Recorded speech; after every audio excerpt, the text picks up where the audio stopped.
Hey folks, you're listening to Close Call number 3, and this is a podcast where we get better with collective intelligence. And today we have a very, very special guest with us, Lucy, who is working and solving a problem which is at the intersection of both construction and labor movement and skilled labor shortage. That's in UK, and how do we connect both of these? But I know, Lucy, you're doing much more than that. Why don't you start with giving us a bit of an introduction? And also in the introduction, tell us your journey, and has it been a linear curve? Has it been squiggly? So give us a little bit of details. Absolutely. Well, yeah, thank you so much for having me on the podcast. Really excited to be here. So as you've already mentioned, my name's Lucy. I'm one of the co-founders of Fixed. We started the business just over 12 months ago. My background before starting it was investment banking, where I spent 4 years at Goldman Sachs, and then I went into VC myself. So was doing investing in B2B software and B2B marketplaces, where I was really specializing in marketplaces at Octopus Ventures, investing from kind of pre-seed through to Series B. So during that time, I got to see a whole array of businesses.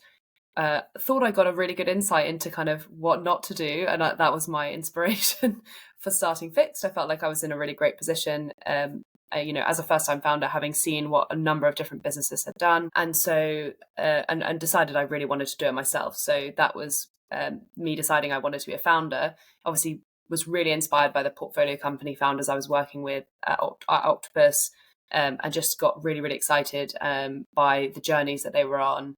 And so then it was about, what problem do I want to kind of put my skill set to?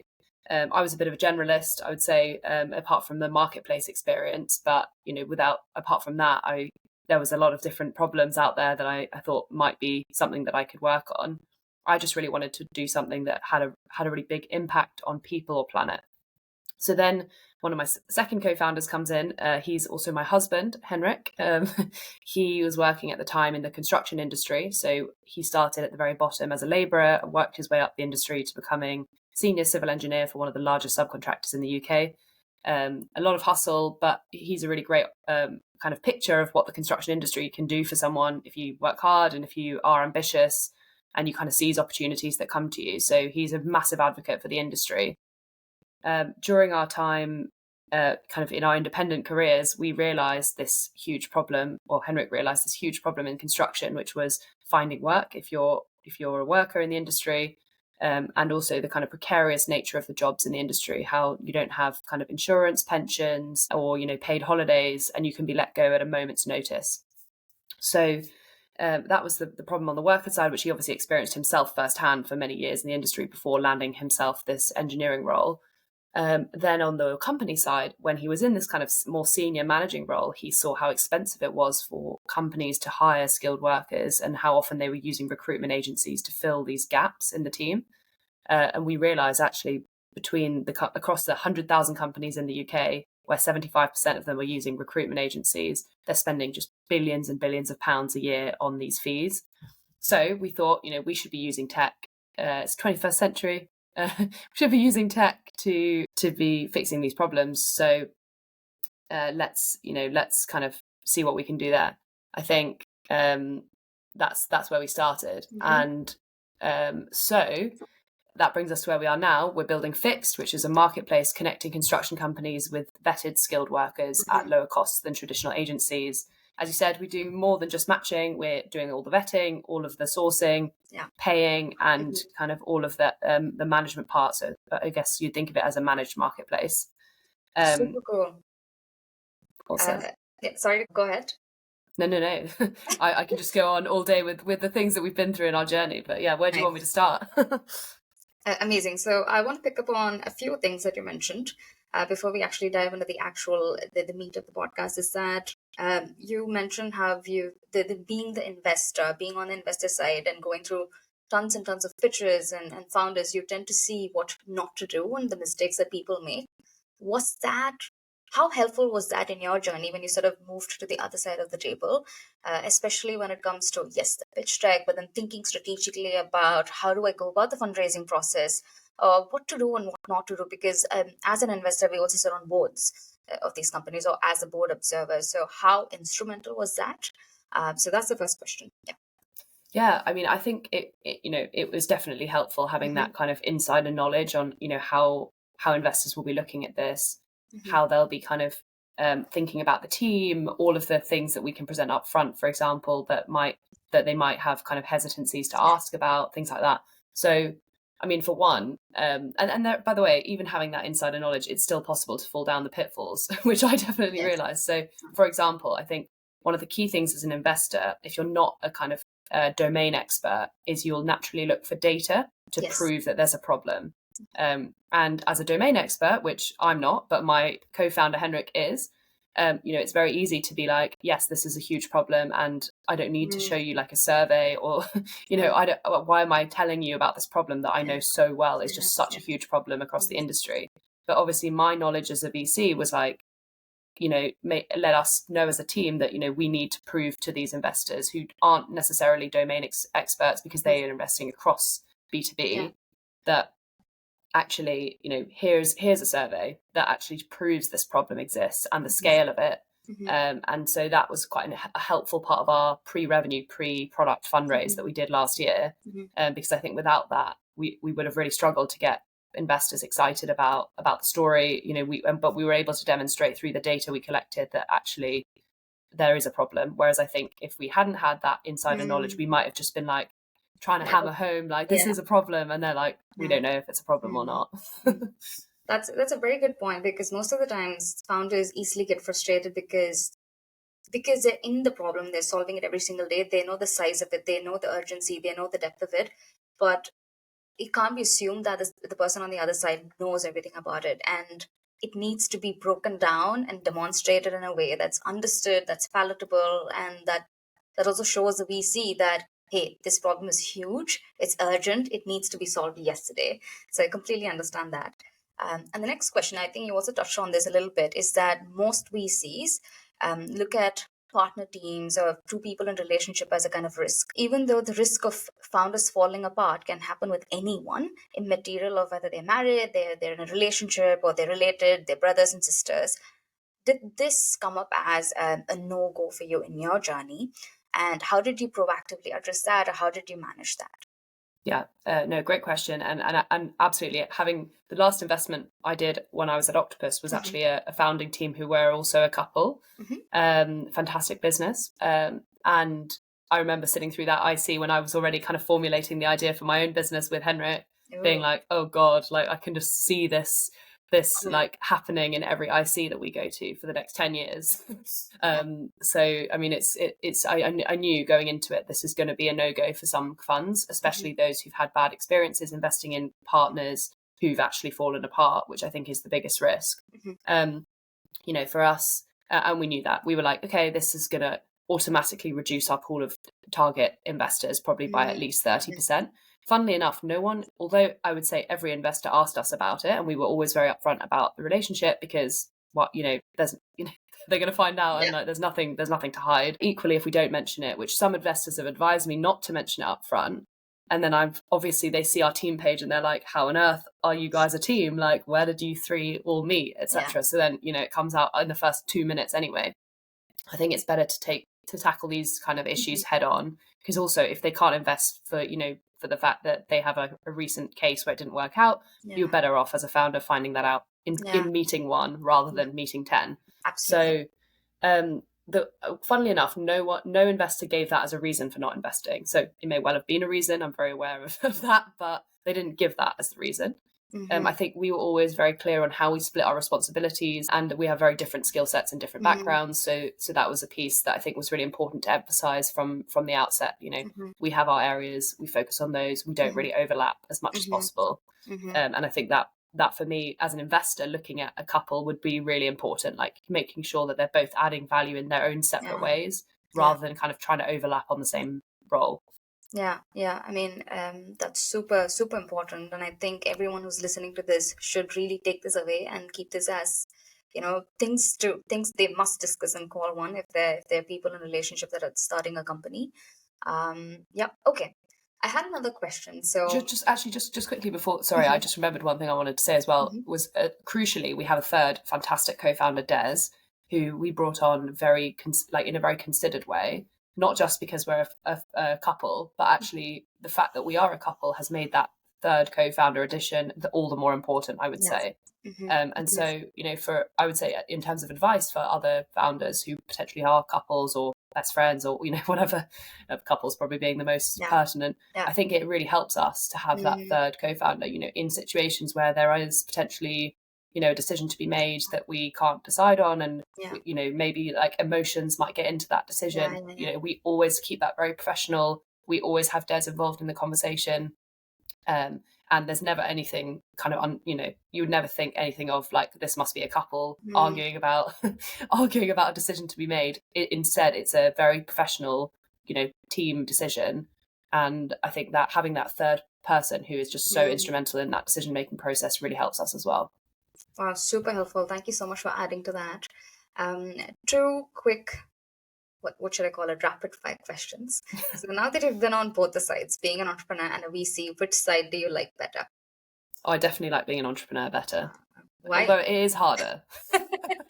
Sorry, it is harder.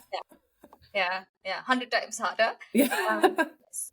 And now that you're on the entrepreneur side, the founding side, do you ever think about your VC days, your investor days, and think, oh, I should have done this better. Oh, I wish that VC I did this better, or something that you change in your approach if you were to become a VC or investor again? Yeah, I mean, so much. It actually kind of hurt. I want like almost the first month I became a founder, I wanted to write like an apology post to all the founders I'd ever spoken to. It sounds awful, but I genuinely, there's so much that I would change. And I think once you've been on the other side, you just do see the world so differently. And we always talked about it in VC, like, remember when you're telling a founder no, you're telling them that their baby's ugly. And like, wow, that hurts. Having not ever had a baby, I never knew how bad that feels. But now I know, right? It's awful. And I think, just not that I would ever have ghosted anyone, and I'm pretty sure that I never did.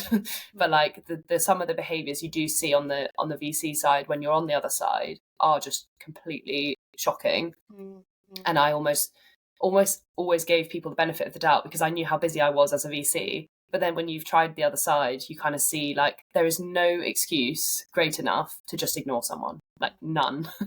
And no one is so busy that they can't come back with a one-liner saying like, sorry, this just is not of interest to me. And if that's the reason, that's totally fine.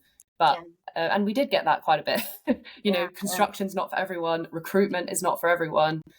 So we got that a fair bit, and like that's fine. I'd much rather that than just a non-reply, because it's really hard as a founder to just kind of, obviously when a VC doesn't come back to you after like 4 to 5 days, in your head you're like, I should write this off because if they were interested they'd have come back. However, when they haven't come back, you always have this kind of slight hope in your head that like the reason they haven't come back is maybe because they're discussing it internally or like they're really busy or something. And so I think that sort of hanging on to hope is natural as a founder, because if you weren't a hopeful, positive, optimistic person, you probably, I think at the same time, it's just really horrible. So that's the main thing I would really, I mean, and then say again, I'm hoping that I was not one of those VCs, but just giving quick feedback, whether it's a no or a yes, whatever you do, just make it quick, I would say. Yeah, I'm completely with you on that. Sometimes it's just hard to, sometimes it's a very quick no. Sometimes it's a tough no because you're thinking about, oh my God, it's a great business, but XYZ doesn't work for the fund, doesn't work for the thesis. And then you're thinking about how do I really write a reply? And then you postpone that a lot. Yeah, it's always a tough thing, and I always write a long apology saying I'm so sorry, but then these are reasons. But I think there's still value in closing that loop and giving closure to that founder. The quicker the better, but at least write to them saying this is what we discussed, and and I think you're right. Like I think if you can spare yourself an extra 3 minutes to write like one tip or something that's helpful, I think that's always just so appreciated. Even if it's like, by the way, I didn't think your slide on product was clear, like it brought up more questions than it answered. And some VCs have been just so fantastic with that kind of feedback. Like, I mean, obviously my old colleagues at Octopus have been really helpful, but like many others as well, just in helping us craft the story. And I think when you're so close to it, it's also really easy to get kind of lost in your own story. And when you present it, you just don't realize how what's missing. What's missing. I honestly redid our pitch recently.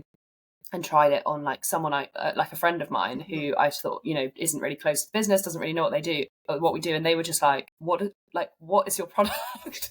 And I was like, what do you mean? It's so Yeah. obvious, like. And then realized we just had to kind of recut the entire deck because I just gotten way too close to the story, Mhm. and that's quite, for me, quite embarrassing because I was like, I'm a VC, I can write a good story, that's no problem.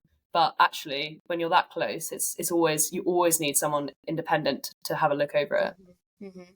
Wow, fantastic. I think the last 15 minutes of conversation has been super helpful, and advice. What's the right word? It's pearls of wisdom for everyone that's listening. Thank you so much. But now, shifting gears and really landing into the main chunk is we're going to discuss three questions. So, what has been one of the most important and most biggest challenging challenges that you've faced in your career so far? And why is that so interesting and important that people should hear it? And how did you navigate that challenge? What were your learnings? So these are the three questions. So what, why, and how. So I'll leave it to you. Yeah, I mean, it was really interesting thinking about this, and I wanted to focus it on on founding the Mhm. business, because when I started Fixed, I felt like as I said, I felt like I was really like well equipped, Mhm. and I'd listened to loads of podcasts and I'd heard loads of advice, and still when you're in there, it's just so different. Yeah. So I thought it would be helpful to kind of reflect on our biggest challenge since starting the business and how we've overcome that, and I would say we're still on a journey there, but it kind of leads into a whole bunch of different Yes. challenges. So I thought it would be an interesting one to focus on. So for our business, we're technically a marketplace, right? Mhm. Connecting construction companies and skilled workers.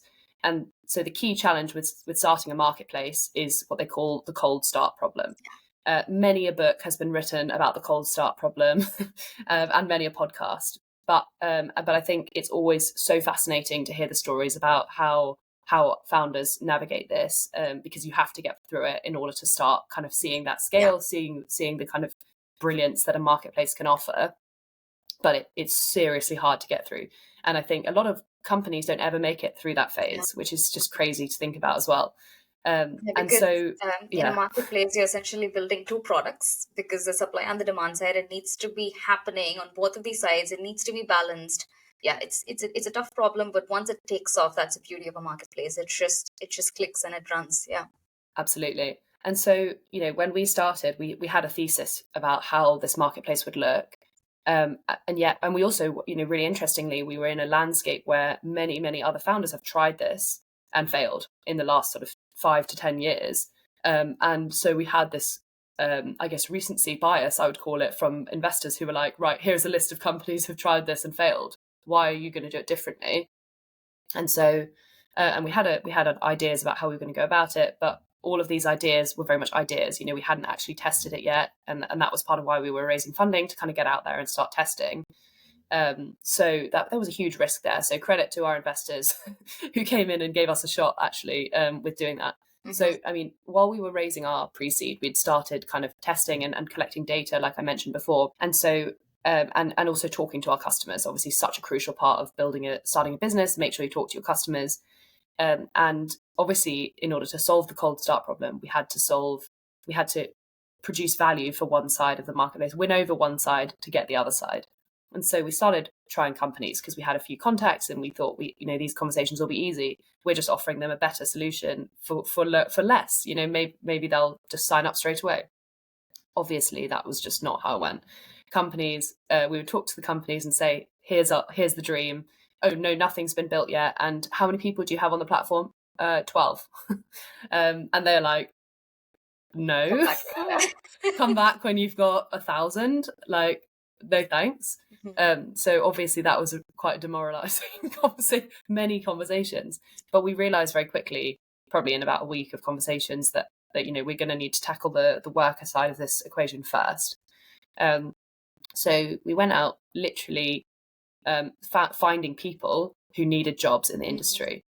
Which is, now when I look back on it, it's just crazy that we spent like weeks doing this. We would like have like one person that we'd found who couldn't find work in the industry, that we were just desperately trying to find a job for, which actually was a very rewarding experience, and it allowed us to learn a lot about how people find work, what are the problems that they're facing, and just really kind of doubling down on that. So, the example I had is this one guy that I was helping find a job as a 360 excavator.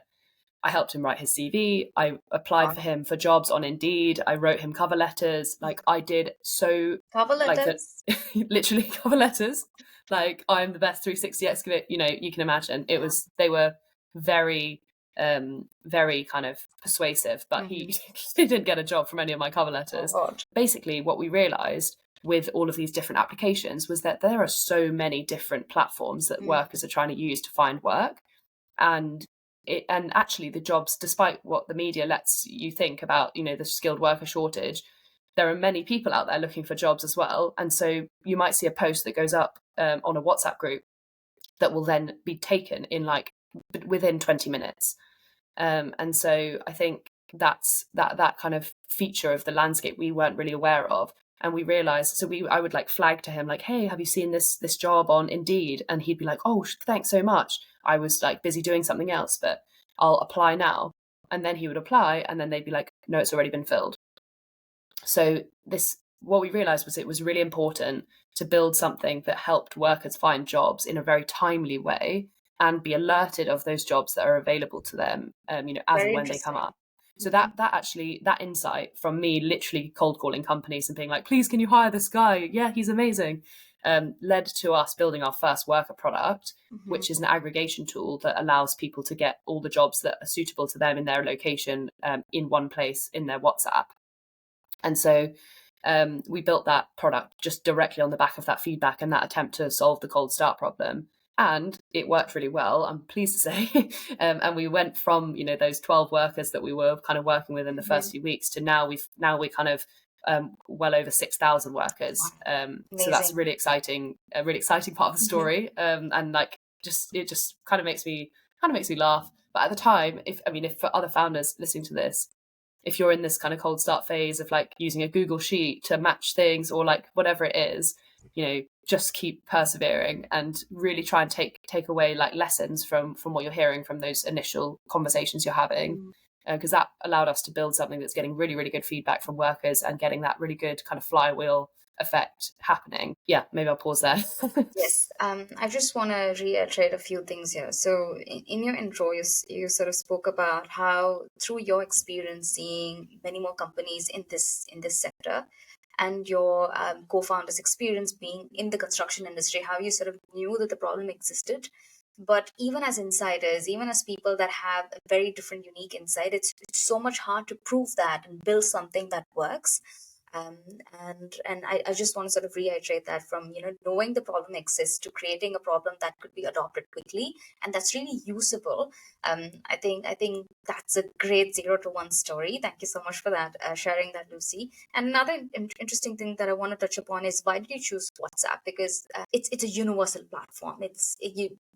Very, very low barriers to adoption. I mean, it's great, but a lot of companies that failed didn't choose WhatsApp as a go-to platform, because it's like, it's not that unique enough. There's no IP in it. It's easy to use WhatsApp. So why did you choose WhatsApp? And I think that's one of the, in my opinion, it's one of the indicators or reasons for a quick adoption, and that flywheel starting very early on. Yeah. Yeah, no, I think it's exactly that. Well, it's exactly that it's a universal product, or virtually in the UK, and across Europe, Hmm. that is being used for people to chat. I think one of the pieces of feedback we got repeatedly from workers when we asked them about other platforms that have existed in the past that maybe haven't worked as well, we'd ask like, oh, have you used this app from competitor A? And they'd be like, oh yeah, I logged in, I created a profile, and there were no jobs, so I deleted the app. Like that was their like life. That was like the life story of the app. And so many founders who come at this from a construction lens come in and say like, I'm going to build an app to solve this problem. And I think this probably does need an app at some point, but just the feedback we got that was so kind of brutal, as any app user would be, is like, if I don't get use out of this app within the first 10 minutes, I'm literally deleting it and never downloading it again. 10 um minutes Wow. literally, yeah, 10 minutes if that, right? Mm. And so we were like, okay, if we spend loads of resource building an app, and there's no users, no network effects, no jobs, Hmm. people are literally just going to be like, why on earth have I just Yeah. built a profile in something that gives me nothing? So what we realized was, if we used a message delivery system that they already had and that they had no way of really deleting, that if we did fall down their kind of reminder list over the course of a week because we didn't have any jobs, that wouldn't be like really annoying because they just wouldn't think about us. But the moment we do have a job, we come back to the top of their reminders, their sort of to-do list, I would think. So that's how we thought about WhatsApp as being our kind of first delivery channel. I think what's important to say, though, is that we did over-engineer the WhatsApp side of this at the beginning. And it's quite funny, actually. It's quite a funny part of like a failing on our side, which was when we decided we wanted to use WhatsApp to deliver this, we also decided we wanted to use WhatsApp to allow people to sign up for the alerts. And we thought we were being so smart, like everyone does everything in WhatsApp. And actually we got like really glowing feedback from every investor we spoke to was like, this WhatsApp sign up is so awesome. It's really differentiated and so cool. And which obviously we were like, yeah, we know it is very cool. But then the reality of it was actually people were like, just didn't get it. They were like, what, why? They were trying to talk to it like it was a human. And we just didn't have the tech capabilities in the WhatsApp bot to allow that. So we were getting just like all kinds of people who just like weren't completing the form. They were losing interest halfway through. We'd be like, choose a language, 1 English, 2 Romanian, etc. And they'd type English because like, of course you would, you're just like talking to someone, but you have to write 1. And so then obviously they'd be like, we'd send a little like error message and they'd be like, oh my God, this is just so painful. They'd stop immediately and they'd just be like, I'm not going to bother finishing this sign up process. So we also went through this phase of like calling people endlessly, being like, hey, you started our WhatsApp sign up process. Where did you get lost? And then eventually we were like, what are we doing? Like we're listening to like basically feedback from non-construction people that this is a great idea, and thinking and sort of hammering our heads against the wall, thinking we should continue with it. And then one day our CTO was like, how about we just test like a form, like a simple sign up form? And we were like, how interesting. That's too simple. let's try it. And I was kind of like, please tell me this won't work, because I just can't stand the idea that we've built all of this like functionality and it's just a waste. But guess what? We had like 3 times higher completion rate or something crazy with the form. It was much simpler. People recognize how to fill. Everyone knows how to fill in a form. It's a bit boring and it's not a super cool story when you're pitching, but like it works. So at least we can tell the story of like we've actually tested a bunch of different methods to get people signed up, and this one works. No, I think there's such valuable lessons here. Sometimes we over-index and overestimate how big complicated technologies and jargons can really meet. We assume that means better value, but that's actually not true. We just need to put things together in a way that's usable, and that could create immense value for people that don't have access even to that have their lives so siloed and tough, and just putting things together in a neat and presentable way is so much more value. And I think sometimes VCs look down on something that's that's not deep tech, or that's not using AI, ML, blah blah blah, using these jargons and stuff like that. And I also want to iterate. We were speaking to a founder that was building hardware for farmers, and he was like, and then we were asking him the typical VC questions. Oh, what's the software in this? What is the computer vision doing? Do you have a dashboard that's doing all of this analysis and forecasts? And he's like, for the farmer, he wants the tech to work. And what does he mean by that is that the flowers need to bloom, the fruits need to come out. Everything else is secondary. If this device doesn't do that, doesn't make the production of the farm, everything else is useless. They're never going to look at that. So I just want this one thing to work, and that's it. That's what I'm building for. I'm not doing any of this paraphernalia, all of these good to haves. No. So I think there's value in just doing one thing, simple, just do the job, do it well. Amazing. Totally. I think, and maybe the other piece that I would say we which is just a really funny challenge that we faced throughout this kind of trying to solve the cold start problem, and actually we still face, to be honest, we're not like a huge brand that people have heard of yet, which is basically credibility. So anything where you're targeting like individuals in any kind of D2C way. So for any founders out there building a D2C product, obviously our worker side, we're targeting individuals, and we faced like a huge credibility problem there as well, and the importance of building your brand and building credibility. we just did not appreciate how big a barrier that would be for adoption in the first few months as well. So, even after we built that first product, which we were getting really good feedback on, we also were getting like genuinely heckled in like Facebook groups and WhatsApp groups when we posted a link to our platform, because unfortunately construction workers, well, as all of us, as users of the internet, have been massively targeted as with kind of crypto scams, finance scams and things like that.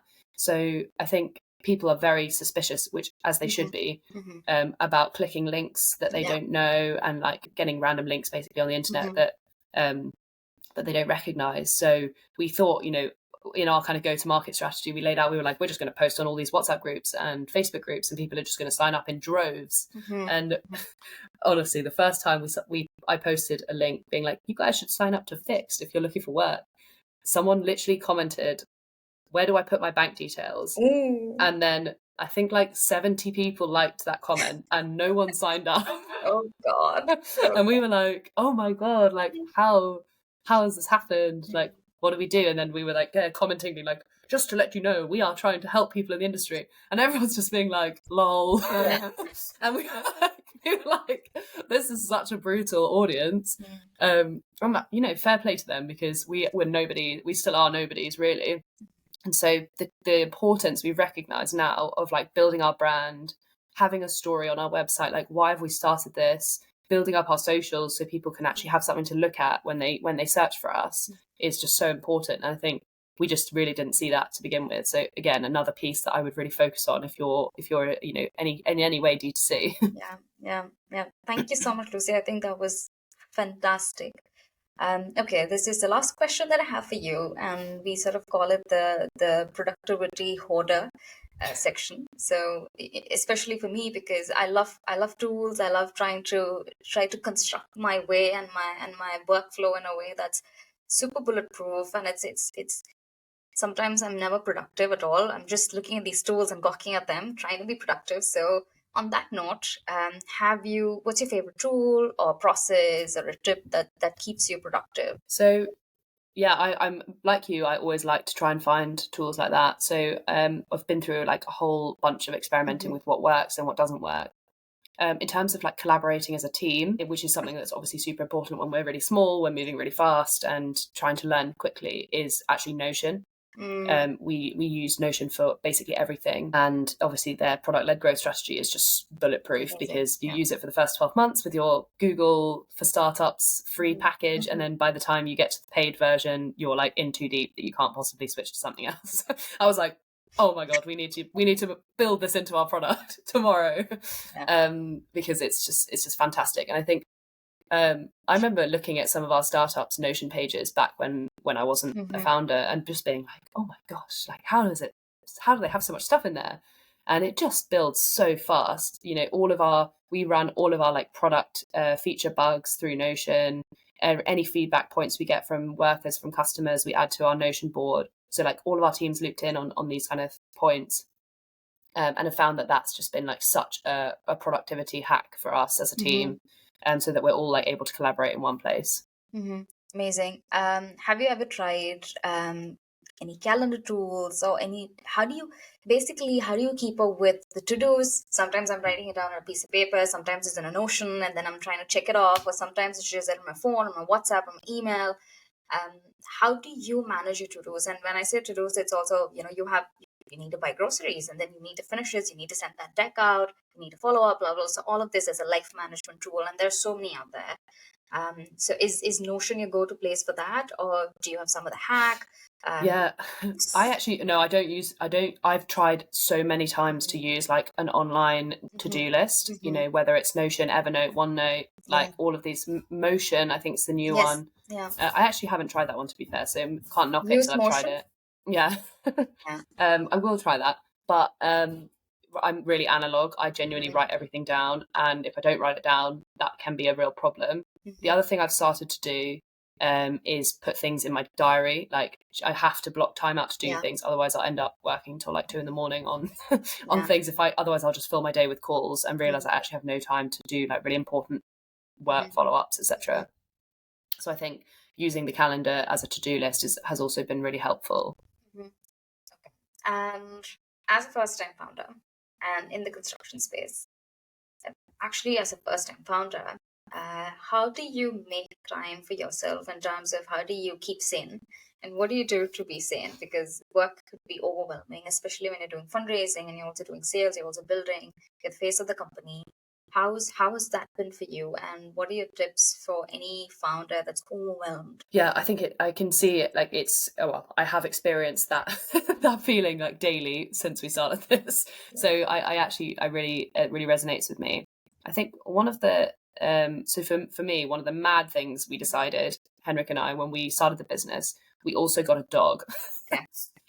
Which was partly we justified that in that we were like, oh, this will help us give our day structure, Yeah, which it really did in the early days when definitely. we were just like doing a bit of everything and we didn't really know what we were doing. It really helped us give our day structure. We just had to structure the day around that.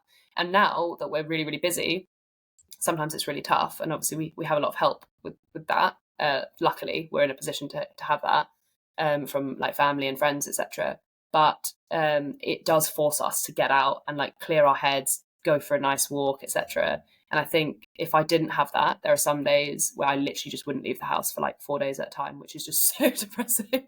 And I think I'd be absolutely insane. So despite often feeling a bit overwhelmed by the dog, it does give me something else to actually like focus my attention on and really prioritize like my own well-being by going and having a walk, doing some exercise. And I think it doesn't have to be a dog. You don't have to get a dog to do that. But I think it's forced me to prioritize that in my life where otherwise I just wouldn't do it. And so I think, yeah, just really having those boundaries and like set times where you kind of are able to try and put the business to one side and focus on yourself is just what I would really recommend. Well, thank you so much, Lucy. It was a fantastic conversation. I think you really nailed some of the important challenges that founders face and head on, and really gave us some tips on how you handle it. Really valuable conversation. Absolutely loved it. I wish you all the best for Fixed and for its continued growth, and hopefully we get to catch up over coffee soon. Yeah. Yes, would love that. Thank you so much for having me.